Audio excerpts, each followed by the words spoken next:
नमस्कार, मैं हूं ललित और बहुत बहुत स्वागत है आपका आज का मुद्दा में। और हमारा आज का मुद्दा है बैच के बाद बॉस कौन। हलचल तेज लेकिन पार्टी मौन।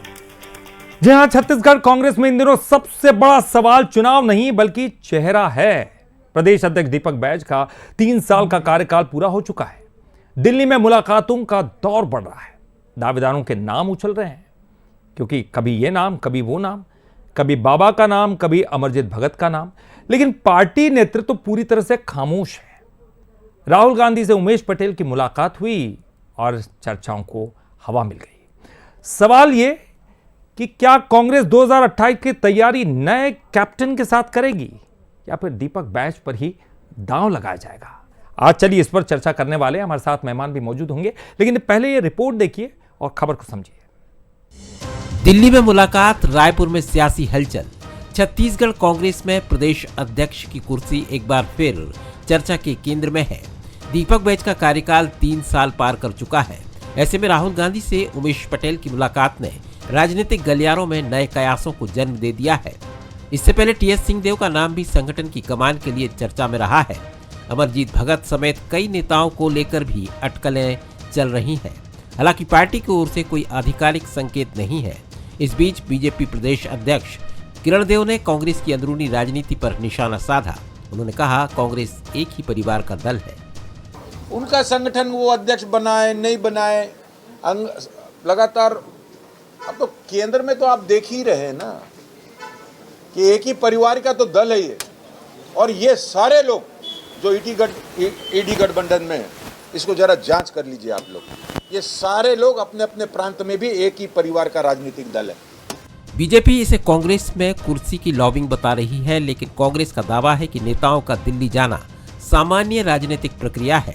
पार्टी कह रही है कि प्रदेश अध्यक्ष बदलने को लेकर फिलहाल कोई चर्चा नहीं है, लेकिन सियासत में धुआं तभी उठता है जब कहीं न कहीं चिंगारी मौजूद हो। यही वजह है कि कांग्रेस के भीतर संगठनात्मक बदलाव की चर्चा थमने का नाम नहीं ले रही है। दिल्ली अगर हमारे लीडर जाते हैं तो अभी नहीं जा रहे हैं, हमेशा की तरह उनकी रूटीन में अपना जाते हैं, मिलते हैं। कोई भी कार्यक्रम होता है या कुछ भी ऐसा आंदोलन होता है तो उसको जाके अपनी तो प्रक्रिया के हिसाब से अपना आना जाना चलता रहता है। और 3 साल की बात करूं तो ये 3 साल का क्या है, ये तो सब मीडिया का बनाया हुआ एक मसाला है। और भारतीय जनता पार्टी जिस प्रकार से बार बार ये सब चाहती तो उनको तकलीफ होती है कि दीपक बैज जी जिस प्रकार से काम कर रहे हैं और जिस प्रकार से भारतीय जनता पार्टी के नेताओं का जो है एक एक चिट्ठा खोल रहे हैं, तो उनको उससे डर लग रहा है। इस प्रकार का जो है इस प्रकार की बयानबाजी वो करते हैं। असल सवाल सिर्फ प्रदेश अध्यक्ष का नहीं है, सवाल उस चेहरे का है जो 2028 विधानसभा चुनाव से पहले संगठन को एकजुट रख सके, कार्यकर्ताओं में ऊर्जा भर सके और बीजेपी के खिलाफ कांग्रेस की रणनीति को धार दे सके। इसलिए दिल्ली की हर मुलाकात अब राजनीतिक संदेश के तौर पर पढ़ी जा रही है। फिलहाल कांग्रेस मौन है, लेकिन हलचल तेज है। दावेदारों के नाम चर्चा में हैं, समर्थक सक्रिय हैं और सियासी गलियारों में एक ही सवाल गूंज रहा है, बैच के बाद बॉस कौन। या फिर हाईकमान एक बार फिर दीपक बैच पर ही भरोसा जताएगा। जवाब अभी दिल्ली के पास है, लेकिन चर्चा पूरे छत्तीसगढ़ में है। तो रिपोर्ट देखिए आपने। एक बात तो तय है कि कुछ होता है तो हलचल होती है, इसलिए हमने कहा कि धुआं निकला है, कुछ तो है, आग तो लगी है। आग कहाँ लगी है? कहा जाता है कि सीधे सीधे मीडिया पर निशाना साधते हुए कि ये मीडिया ने पैदा किया है। भाई साहब, मीडिया तो तभी कहता है ना जब कुछ होता है। फिर बीजेपी के कुछ बयान आते हैं, कांग्रेस के कुछ बयान आते हैं, कुछ हलचल होती है, कहीं ना कहीं कोई बातचीत का दौर चलता है। उन चर्चाओं को बल मिलता है और तभी जाकर मीडिया उस पर चर्चा करता है और आप तमाम जो लोग हैं उस पर प्रतिक्रिया देते हैं। बहरहाल चलिए इस पर हम चर्चा करेंगे। क्या बैच के बाद जो बॉस बनने वाले हैं क्या उमेश हो सकते हैं या और कोई भी हो सकते हैं? खैर ये इनका अंदरूनी मामला है, लेकिन आज इसी पर चर्चा होगी। हमारे साथ मेहमान भी मौजूद है, लेकिन बंसल न्यूज़ के कुछ सुलगते सवाल पहले ले लेते हैं। पहला और बड़ा और अहम सवाल, राहुल गांधी उमेश पटेल की मुलाकात हुई है, क्या इसके राजनीतिक मायने हैं? बड़ा सवाल है। या फिर ऐसी हुई है सौजन्य मुलाकात? सवाल नंबर 2, क्या टीएस सिंहदेव अभी भी प्रदेश कांग्रेस अध्यक्ष पद की दौड़ में है? और सवाल नंबर 3, क्या 2028 चुनाव से पहले कांग्रेस संगठन में कोई बड़ा बदलाव होगा चुनाव से पहले? देखिए बहुत महत्वपूर्ण है। तो ये तमाम जो 3 सवाल है, इन्हीं सवालों के इर्द गिर्द आज हमारी चर्चा होने वाली है। और आज हमारे साथ जो मेहमान मौजूद हैं, चलिए उनका हम परिचय करा दें। हमारे साथ मौजूद है अभय नारायण राय, वरिष्ठ प्रवक्ता है कांग्रेस से। अभय जी, आपका बहुत बहुत स्वागत करता हूं। हमारे साथ बाबूलाल शर्मा जी भी मौजूद हैं, वरिष्ठ पत्रकार हैं। बाबूलाल जी, आपका भी बहुत बहुत स्वागत करते हैं।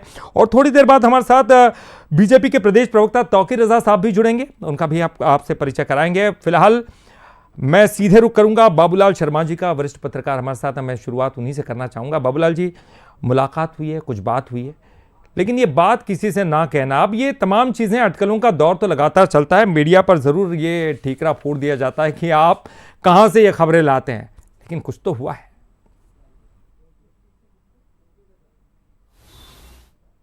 सक्रिय होता है, इसमें तो कोई दो राय नहीं है। टीएस बाबा साहब ने साफ साफ अपने बयान में कहा था कि मैं भी बनना चाहता हूं। वहां से ये बात शुरू हुई है और जैसे जैसे 2 साल पूरा हुआ तो भी चर्चा चली, अब 3 साल पूरा हुआ तो भी चर्चा चली। हालांकि कोई ऐसा बंधन नहीं है कि 3 साल में अध्यक्ष बदल दिया जाए। हमारे भूपेश बघेल 14 से 19 तक रहे हैं, तो और भी लोग लंबे समय तक रहे हैं। तो वो स्थिति नहीं है कि हटाना जरूरी है या कोई संवैधानिक स्थिति बन गई है। लेकिन क्या है, वर्ष पूरा हुआ है तो लोगों में अटकलें लग रही है कि भाई अगले चुनाव के लिए जो है उसके पहले दीपक बैज को हटाना है, किसी दूसरे को लाना है। तो क्या अभी ला सकते हैं क्या? इसलिए चर्चा चली है। अब सवाल आता है कि किसको बनाया जाए। तो मैं समझता हूं कि चुनाव का वर्ष आने वाला है, तो या तो किसी युवा चेहरे को लाया जाए जिसको थोड़ा बहुत अनुभव हो, और या फिर जो है, देखिए मैं बड़े साफ शब्दों में कह रहा हूं कि नंद कुमार पटेल और भूपेश बघेल जैसे नेतृत्व करता चाहिए। कोई भी हो, किसी को भी बना दीजिए, अगर उसके अंदर में इन दोनों की नेतृत्व क्षमता है। नंद कुमार पटेल जी सबको एक करने में माहिर थे, सबको खुश रखने में माहिर थे, और दुश्मन किसी को नहीं समझते थे। किसी से भी ऐसी नहीं था कि उनकी बातचीत बंद हो जाए। वो अजीत जोगी के बंगले में भी चले जाते थे, जबकि अजीत जोगी और अन्य नेताओं के बीच में जो है बहुत दूरियां बनी हुई थी, तब भी वो अजीत जोगी के यहाँ चले जाया करते थे और बांध के रखते थे। भूपेश बघेल में एक अलग ढंग की तासीर थी, वो कार्यकर्ताओं को बांध कर रखते थे, लेकिन जो गलत कर रहा है उसको टकरा भी जाते थे। उन्होंने अजीत जोगी से टक्कर लेकर के उनको बाहर करने का काम जो किया, हौसले का काम बताया गया उसको।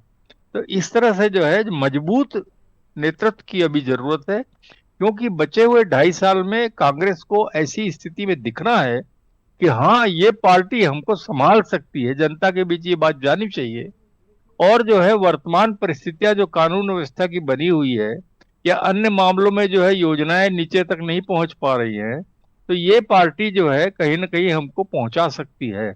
ये विश्वास जमाने के लिए जो है एक ऐसी टीम चाहिए जो घर घर बूथ बूथ तक के जाकर के, बूथ में हर घर जाकर के जो है अपनी बात को कह सके और विश्वास दिला सके कि कांग्रेस अब वो पार्टी नहीं है जिससे आपको अविश्वास करना पड़े। विश्वास कीजिए, अब हम सामने हैं और हम सब एक हैं। मैं जोर दे के बोल रहा हूं, हम सब एक हैं। जो अलग अलग नेता दिखते थे, उन नेताओं में ये दिखना चाहिए जनता के बीच में, ये सारे नेता अब एक हैं और किसी प्रकार का कोई दुराव या झंझट जो है इन लोगों के बीच में नहीं बचा है, और सब मिलजुल करके जो है कांग्रेस को आगे ले जाना चाहते हैं। तो जनता पे विश्वास अगर जमा तो अगला मौका मिल सकता है। इस दृष्टिकोण से कांग्रेस अपना काम करे और मजबूत नेतृत्व हो जो नंद कुमार पटेल और भूपेश बघेल की याद दिला दे। बस बिल्कुल आपने सही कहा कि बाबूलाल जी, हम सब एक है, ये अगर ये दिखाना है और कोई गुटबाजी ना हो, कोई असंतोष ना हो, तो ऐसा नेता होना चाहिए जिसको सब स्वीकार करे। लेकिन फिर ऐसा नेता कौन है? कई नाम सामने आते हैं और जब वो नाम सामने आते हैं तो उसमें प्रतिक्रिया भी सामने आ जाती है और वो शायद कहीं ना कहीं संदेह पैदा करती है। और इसी बीच तौकीर रजा साहब भी हमारे साथ जुड़ गए हैं, बीजेपी के प्रदेश प्रवक्ता। तौकीर साहब, आपका भी बहुत बहुत स्वागत करता हूं। और चलिए मैं अभय जी के पास जाना चाहूँगा, शुरुआत उन्हीं से करेंगे। चूँकि राजनीतिक का विचार विमर्श का दौर चलेगा, तो सबसे पहले कांग्रेस की तरफ मैं इसलिए जाना चाहूँगा क्योंकि ये पूरा मामला उन्हीं के अपने संगठन से चल रहा है।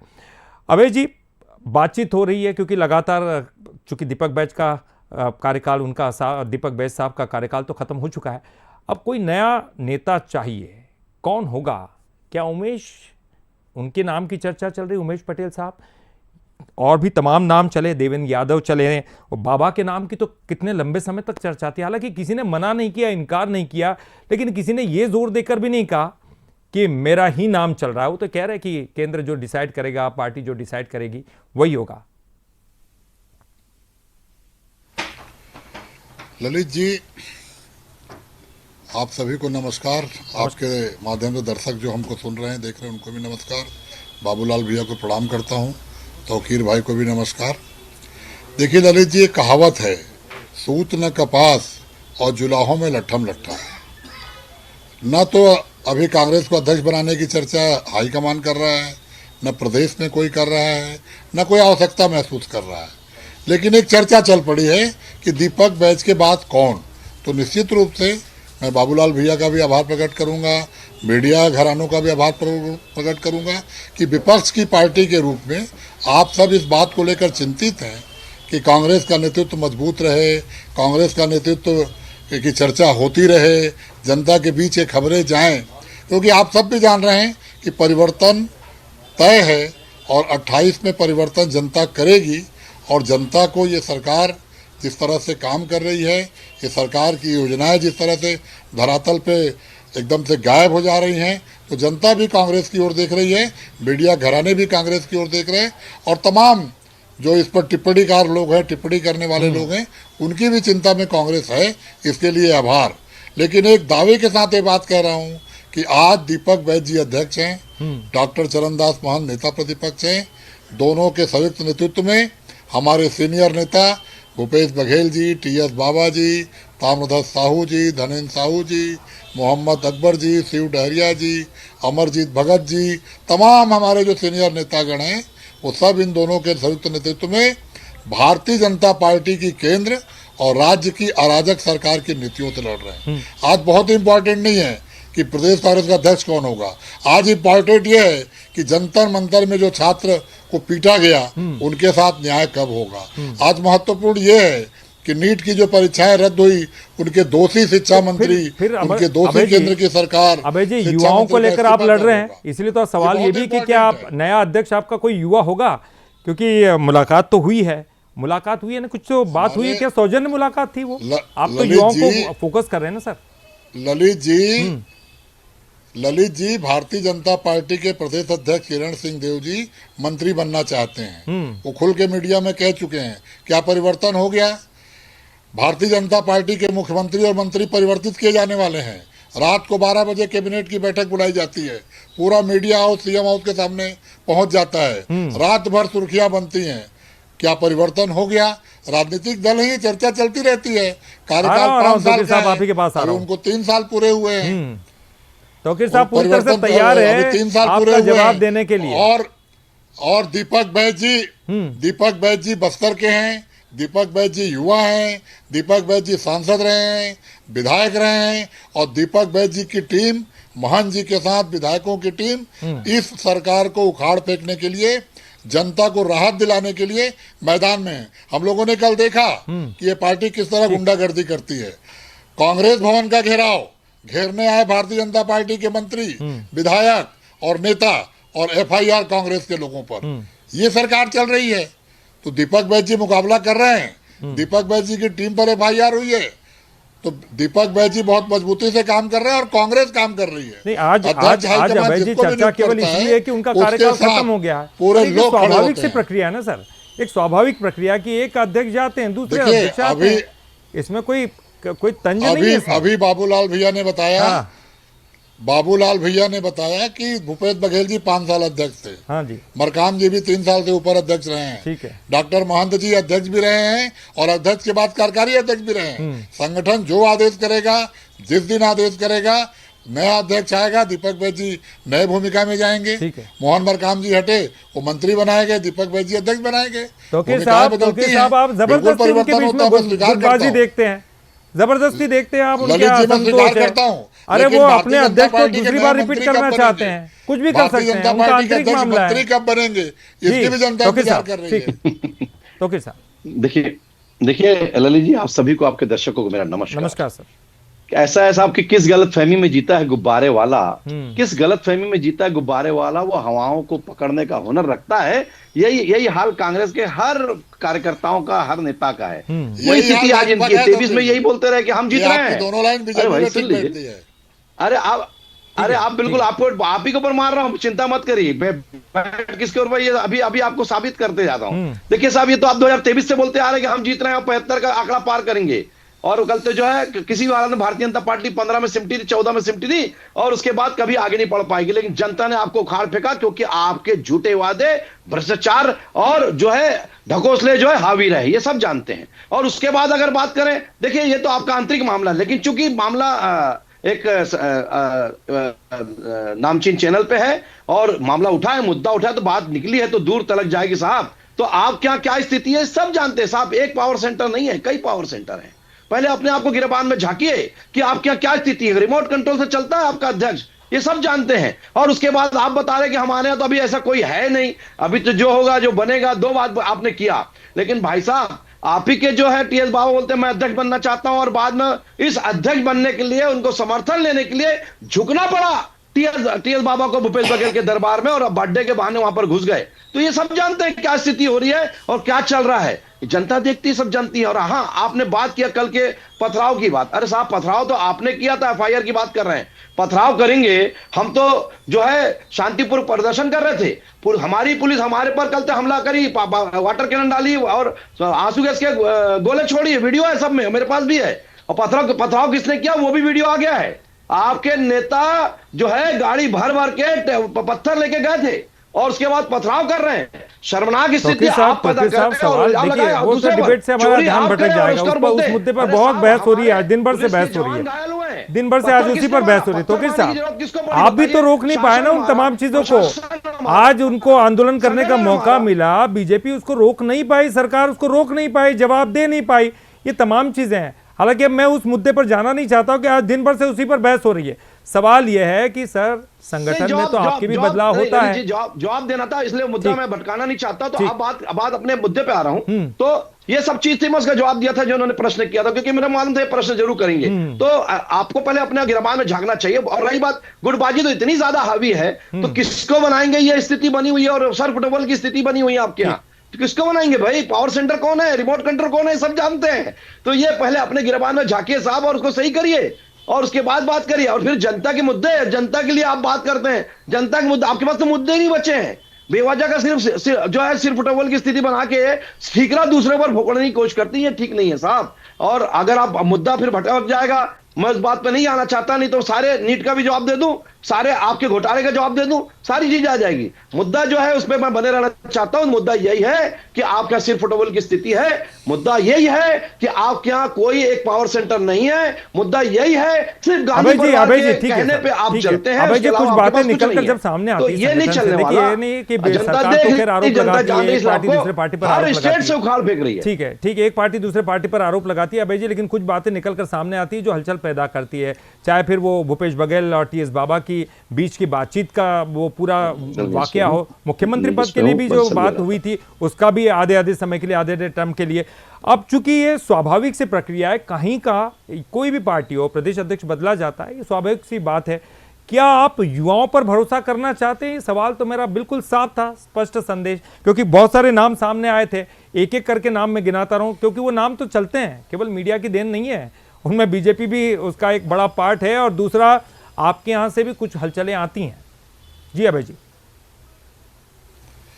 ललित जी, निश्चित रूप से राजनीतिक दल हैं हम लोग, तो हमारे यहाँ बहुत लोग की आकांक्षा होती है कि प्रदेश का नेतृत्व हमको मिले, बहुत लोग की आकांक्षा होती है कि लोकसभा का टिकट हमको मिले, बहुत लोग को आकांक्षा होती है कि राष्ट्रीय स्तर पर मुझे पद मिले।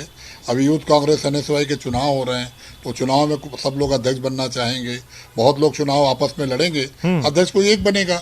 उसी तरह से राजनीतिक दल में तो आपकी बात से मैं पूरी तरह सहमत हूँ कि परिवर्तन होते रहता है, लेकिन आज उस परिवर्तन की आवश्यकता है या दीपक भाई जी बदल दिए जाएंगे, ऐसी कोई चर्चा है। लेकिन अभय जी, वो जो मुलाकात हो रही है उनके बारे में बताइए ना सर। ये क्या सौजन्य मुलाकात थी? उमेश जी से मुलाकात हुई है, देवेंद्र यादव जी से पहले मुलाकात हो चुकी है, तमाम एक एक नेता करके राहुल जी से मुलाकात करने जा रहे हैं। जी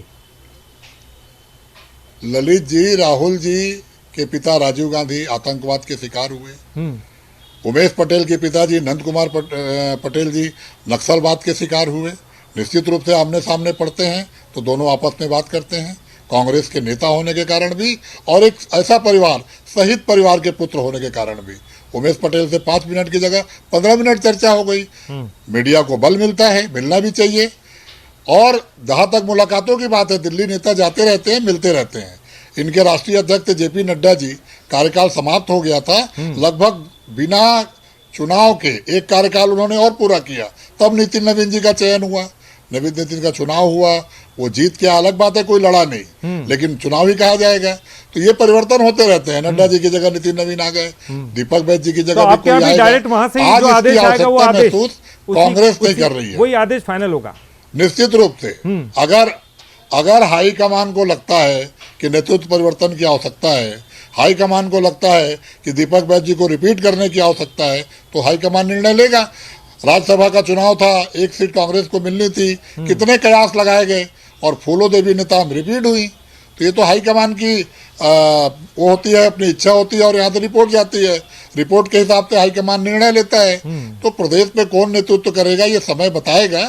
आज मैं दावे के साथ कह रहा हूँ कि दीपक बैज जी और चरणदास महंत जी के साथ सारे वरिष्ठ नेता एक होकर इस पार्टी का मुकाबला कर रहे हैं, इस अराजक सरकार का मुकाबला कर रहे हैं। और अभी तो बताना जरूर मैं इस डिबेट में बैठा हूं और विषय जो भी है, लेकिन जो जंतर मंतर की घटनाएं हैं, जो 22 बच्चियों की सही आत्महत्या की घटनाएं हैं, जंतर मंतर की घटना आपका पीछा नहीं छोड़ने वाली है, वो पटल से उतर नहीं रही है, नहीं छोड़ने वाली आपका। कैसे कैसे मंजर सामने आने लगे हैं, कैसे कैसे चाहता था कि सुन लीजिए, लेकिन वो पीछा बहुत आप शायरी नहीं सुनाते हैं ना, जरा सुन लीजिए, कैसे कैसे मंजर सामने आने लगे हैं। जंतर मंतर पे लोग नारों के साथ चिल्लाने लगे हैं, अब तो इस तालाब का पानी बदल दो यारो, कोमल के फूल भी कोमलाने लगे हैं। ये स्थितियां प्रदेश में भी हैं। ये लोग जला दिए जा रहे हैं, खनिज माफिया दूसरे माफिया को एक ही पार्टी के व्यक्ति जलाने का काम कर रहा है। अराजकता की स्थिति है। आपके संगठन में भी बड़े बदलाव हुए हैं, लेकिन घूम फिर कर बात जंतर मंतर पर आ जाएगी। किरण सिंह देव जी, मंत्री का आज कब पूरा होगा? ठीक है सर, जी बता दें, ऐसा आपके है, अध्यक्ष मंत्री कब बन रहे हैं? लीजिए साहब, इनका समय इतना ही बता दें, मेरा समय है। किरण सिंह देव मंत्री कब बन रहे हैं? ऐसा समय मत खराब करिए। आप देखिए ऐसा है कि जंतर मंतर की अगर बात करें, जंतर मंतर की बात करें, देखिए युवाओं के हम साथ हैं, लेकिन वहां बीच में अराजकता किसने फैलाई ये सब जानते हैं। और 55 साल के बुढ़े युवा या युवा, अरे भाई हमारे यहाँ भी 35 साल को युवा बनाया जाता है, युवा मोर्चा 35-36 साल के बाद हम लोग युवा नहीं मानते। एक ऐसा बुढ़ा है, एक ऐसा बुढ़ा युवा है जो अपने आप को 55 साल के बाद भी युवा बोलता है। एक ऐसा कांग्रेस के कार्यकर्ता है जो 55 साल के बाद भी लोगों को युवा बोलते हैं। शर्मनाक है, इनको तो यही नहीं मालूम कि युवा क्या होते हैं, और उसका बुढ़े को भी युवा बना के रखे हैं। सिर्फ चाटुकारिता और चमचागिरी के चक्कर में, तलवे चाटने के चक्कर में आज अपनी स्थिति खराब कर बैठे हैं। आपको बता दूं, जंतर मंतर में आप देखिए, जंतर मंतर के अलावा प्रधानमंत्री ऑफिस में के सामने, प्रधानमंत्री कार्यालय के सामने या निवास के सामने अराजकता किसने फैलाया भाई? ये साफ दिखता है कि युवा है, हमारे खड़गे जी भी युवा है। आपने अच्छी बात है, लगा दूसरे को युवा कहने में क्या गलत है कि पार्टी के लोग चोर चोरी आप करो और उसके बाद आप युवा कहने में क्या गलत है? आप भी युवा है, अभय जी भी युवा है, जिसमें जोश है, ताकत है, लड़ने की ताकत है, लड़ने की शक्ति, सब युवा। बाबूलाल जी भी युवा, मैं भी युवा हूँ। बाबूलाल जी, मैं आपके पास आना चाहूंगा, काफी देर हो गई। बाबूलाल जी, मैं जानना चाहता हूं आपसे, अभी जो जंतर मंतर, क्योंकि मैंने बहुत कोशिश की कि मैं उस मुद्दे पर न ले जाना चाहूँ, वहाँ से हटाना चाहूँ, लेकिन वो मुद्दा तो बीजेपी के लिए बहुत मुश्किल भरा है, पीछा नहीं छोड़ने वाला।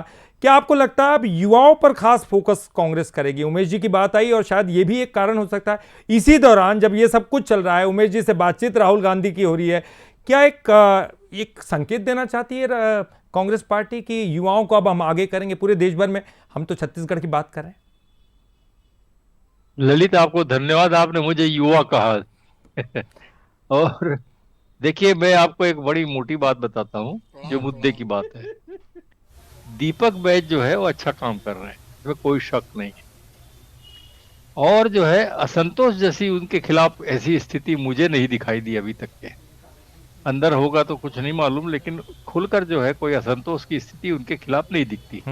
लेकिन क्या होता है कि कई लोगों के दिल में होता है कि मैं भी नेतृत्व करूं, और उसमें जो है ऐसे चांस दिखते हैं, जैसे अपन ही बात कर रहे हैं युवाओं का बार बार, तो निश्चित रूप से जो है उमेश पटेल के दिल में आएगा कि मैं तो युवा हूँ, तो मैं क्यों ना कोशिश करूं।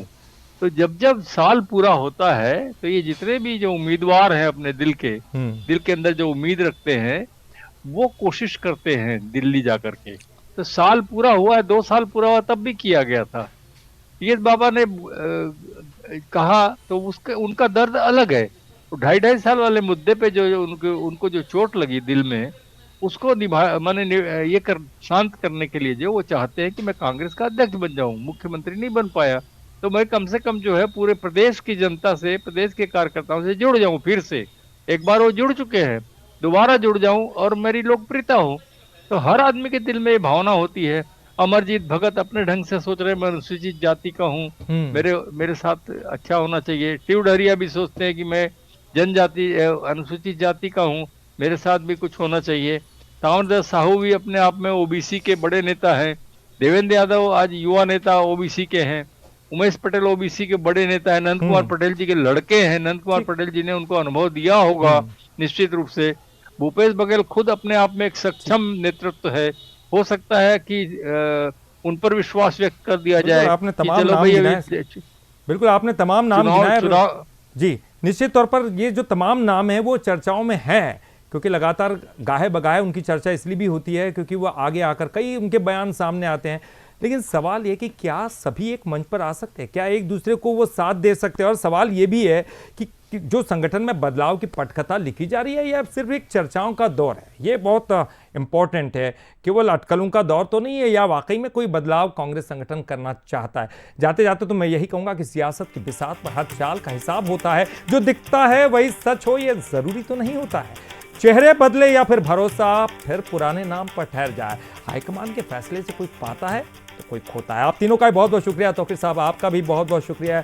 अभय जी आपका भी बहुत बहुत शुक्रिया। बाबूलाल जी आपका भी बहुत बहुत शुक्रिया। और इसी के साथ इस खास डिबेट में फिलहाल के लिए इतना ही, लेकिन कहीं मत जाइएगा। बंसल न्यूज़ पर खबरों का सिलसिला लगातार।